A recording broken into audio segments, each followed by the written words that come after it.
This is the plaintiff, Reginald White. He says he used to date the defendant, and they went their separate ways a few months ago. When she asked him to borrow money while they were together, he thought nothing of getting it back. But now that they've split up, he can't get her to pay up. That's right. He stepped up and rescued her in her time of need. And this is the thanks he gets? He's suing for $800, the amount of the loan. This is the defendant, Charmaine Mills. She says she used to mess around with the plaintiff for about 3 years and ended up getting pregnant with his child. He said he would give her $800 to get a new car when hers was wrecked if she spent the night with him, and they did what they did. She doesn't owe him this money back. They had an arrangement. He then cheated on her with someone else. Owe him? No way. She's accused of stiffing a former boyfriend. The defendant has filed a countersuit for $1,100 for a designer backpack and a diamond ring. All parties, please raise your right hand. The People's Court is now in session. The Honorable Judge Marilyn Leon is now presiding. Did you forget my name? Oh, I got nervous when you came up. Did you? Litigants have been sworn. All right, Mr. White, you are suing Ms. Mills for $800 Yes. you say she owes you. You are counterclaiming him some items that you left behind. The two of you used to date, correct? Yes. Yes. Talk to me, Mr. White. Tell me how you came to loan her $800. She had wrecked her car, her previous car, and so she needed money to buy a new car. And so she asked me to loan her $800 to get it. Okay. And when was she supposed to pay you back? I figured she was going to get the payment within 3 months Okay. from the extra coverage that she had. All right. 'Cause she had talked to them and they said that they was going to send her the money. And did they send her the money? I don't know. So did you ever ask her for the $800 back? Yes, I did. When you asked her for the $800, were you two still dating? Yes, we were still dating. Okay, and what did she say? She just kept giving me excuses why the money didn't come. Okay, what's the story here, Ms. Mills? Okay, so me and Reginald was dating. I got sick. I had got pregnant and sick, and I was in the hospital. So prior to that, I had a car accident. So I was waiting for a while to get money, for it to clear off my credit so I could get a new car. So I had money already that was saved up, but I couldn't go back to work. So me and him was talking. We was laid up and we was talking, and I was telling him about it once I found another car. And then he was like, but he was taking me to the auction to get me a car prior to that already. So when it came up, like the process came up, I told him I found the car, and it was like on his birthday. So he was like, well, I can't take you. It's my birthday. So I said, okay. So the night before that, I spent the night with him. And so when I got up the next morning, the money was on the table. The $800? Yes, and $100 bill. So during the process or whatever, I was going through, they had sent the check from my insurance company to the finance company and not directly to me. So it was like a process. So he was like, so what you gonna do? I was like, I mean, what you want me to do? You my dude. I was going to say something else, but you my dude. Like, what you expect? So I was Wait, like, okay, whatever. Because he's asking you to pay him back? Yeah, and I'm like, what? You my dude. And you felt like you shouldn't have to pay him back. Why? Because he was my boyfriend. We were still together. So after that, he didn't say nothing else about it. So we was cool. He was like, I said, why you ask me for that money? And you was helping me. He was like, well, I was in my feelings. If you give me some, we'll be cool. Okay, so you owe him the money? No. And the reason you don't owe him the money? Because he asked to sleep with me. We had already stopped talking because he cheated on me. He only doing this because as long as I was still sleeping with him, he never asked again. Then when he found out I was with somebody else and I caught him cheating, now all of a sudden he come with this stuff. So you feel that you don't owe him the money because I asked him to borrow it. Because he asked you, are you coming home with me tonight? And you said yes. And the $800 was there in the morning like payment for your services? Well, not exactly the way you said it, but... Well, that's exactly what you're saying. I mean, you're implying that if you sleep with him, it's never a debt because, hey, you slept with him. So you wiped out the debt by sleeping with him. He was my boyfriend. Right. But it sounds like he always expected to get paid back. I mean, you could have a boyfriend can loan you money. That could happen. They can, but not when you put stipulations on it. Well, and so did he put stipulations or did he put no stipulations? It sounds like he said, you got to pay me back. That's not what he said. What did he say? If you sleep with me, you don't have to pay me back? No, he said that he was only asking me for the money because he was in his feelings because I called him cheating and I wasn't talking to him. That's why he asked me for the money. It wasn't because of that. All right. Now, you have a counterclaim against him for $1,100 for a Gucci backpack and a diamond cluster ring.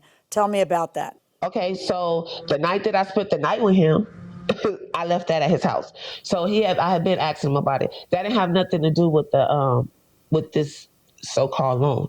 It had nothing to do with that. So he was like, "Oh, I'm not holding your stuff. You can get it." So I'm like, "Okay, cool." But it never happened like that. All of a sudden, then he started, "Oh, well, if you give me the money, then I'll you can get your backpack." But prior to that, he was trying to let me get my backpack because he wanted me to come over to his house. And then what made him stop wanting you to come over to his house? Oh, he never stopped wanting me to come over to his house. Well, then why did he change his mind and say, I'll only give this back to you if you pay back the loan? Because I got a boyfriend. Oh, so tell me when you got a boyfriend. I got a boyfriend in November. And how did he find out about that? I told him. And then once you tell him you've got a boyfriend, what happens? He was calling me. He was texting me to come over and still sleep with him. And I wouldn't. And he was like, I don't care about him. I was like, but that's who I'm with. You messed up with me. So I'm not coming. Did you cheat on her repeatedly, Mr. White? No, I didn't. Did you cheat on her once? No, I didn't. Why does she think you did? Because I was on the phone. Because I have other friends. Okay. Go ahead. You tell me, Ms. Mills. Okay, so once I got my car and I went back to work, he called me and was like, "Baby, go come over." And I was like, "Okay, cool. I get off at 6, so I'll be to you about 7:30, but I'll call you." So I ended up getting off a little later. So when I called him, he has 2 phones. So when I called him on one of his phones, he just exit the call. So the other phone, I called on it. And so when I called it, he was trying to exit the call, but instead he answered it. And I heard the whole conversation for 1 hour and 28 minutes.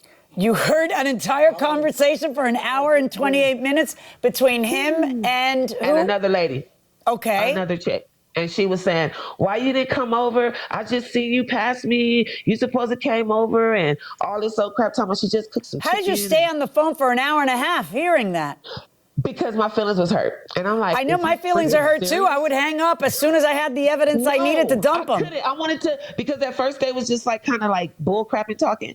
And then it started getting to, "Well, I'm mad at you." He was like, "Well, can I make it up to you?" And then that's what made me stay on the phone.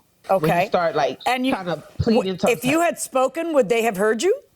I don't know. But you never spoke up, right? Only once. I was like, "Hello." And then that's when I heard the girl start talking. So when I heard her start talking, I stopped talking. And then, so did you ever say, "What the hell's going on"? Did you ever say anything and let them know you were listening? Nope. I hung up and I called him back and he lied. And did you tell him that you heard the whole conversation and tell him everything you heard? He know I have a good memory. I repeated every last thing. 1 hour and 28 minutes worth of evidence. And what did he say? All the important stuff. And he was like, "Nuh-uh, babe, I was pumping my gas." I said, "Why you didn't answer my phone call?" And he was like, "Oh, I was pumping my gas." I said, "Well, how was you pumping the gas if you was on the phone with a chick that you supposed to went by her house?" And he was like, "Oh, no, it ain't like that. I mean, you got friends." I said, "But I don't lie to you if I'm on the phone with them. But I heard your conversation. That wasn't just a friend." So then, about a couple of days later or whatever, I pulled up on him and we were talking and he gonna tell me it was a freaking prank. I said, "How's it a prank if I didn't know about it?" It's not a freaking prank. Exactly. Did you want to respond to that, Mr. White? Yes, it was just a friend. It was just a friend. Yeah. Do you have her Gucci backpack and her diamond cluster ring that she left there on the night that you guys spent together? Yes, I do. And why haven't you returned it to her? Because I've been asking for my $800 for the longest. So you're holding And I it told her, hostage. I said, as soon as you give me my $800, you can have your stuff, no problem. Okay, so you're literally holding it hostage. Yeah, but Judge, he only said that after I got a boyfriend because I still slept with him 3 times. I didn't care that you had a boyfriend. Shut up. I don't care that you have a boyfriend. Blah, shut up. Because why you still on my Facebook then, watching everything I do, if you don't care? Because you my friend on Facebook. Boy, you watch everything I do. Shut up. And you was still asking me to come sleep with you. Now, even okay, that's something different. All right, I've had enough. gotta shut this Okay, got to shut this down. That's something different. All right. You owe him the $800, and I'm entering a judgment against you for you to pay it. I find that it's a loan and not a gift, and the fact that you were sleeping together doesn't change that. $800 is a lot of money. I'm sure that it's a privilege, but $800 is an awful lot of money. And about the backpack and the ring, you are going to be returning the backpack and the ring. You are not holding them hostage, and we'll make arrangements with Officer McIntosh now. That's my verdict. Thank you. So the plaintiff prevails. Ms. Mills, you're going to have to give him back that $800. You okay with that? What do you think? Not really, but okay. Just so long as I can get done with him. If he calls you tonight, what's going to happen? Oh, no, I'm done. I'm good. I'm in a good place in my life. I got a good boyfriend that don't make me borrow money from him. So I'm good. All right. I'm good. It's done. All right. Good enough.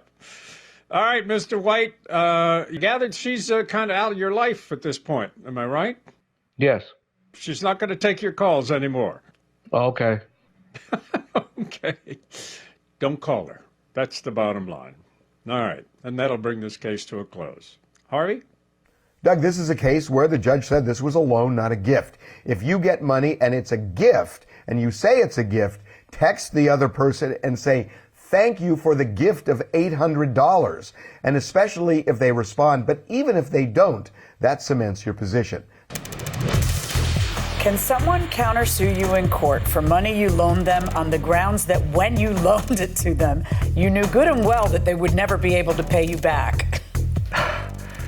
It sounds like the question assumes that it's a sort of predatory lending or something. If I lend you money and I have serious doubts about whether you're going to be able to pay me back at the time. And that's simply not true. It's not a predatory act to do that. Among friends, it's certainly not. I mean, right. You can't say you made me take the dirty money because no one forced you to take the loan. No one tricked you into taking the loan, presumably, because if you do force somebody into taking a loan, that's a crime. If you trick them through fraud, that's a crime.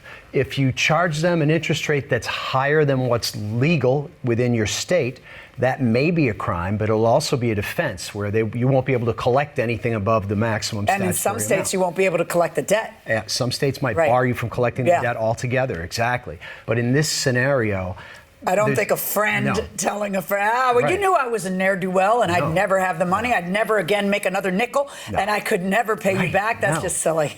You better be ready to pay back the money or figure out a way or don't borrow it.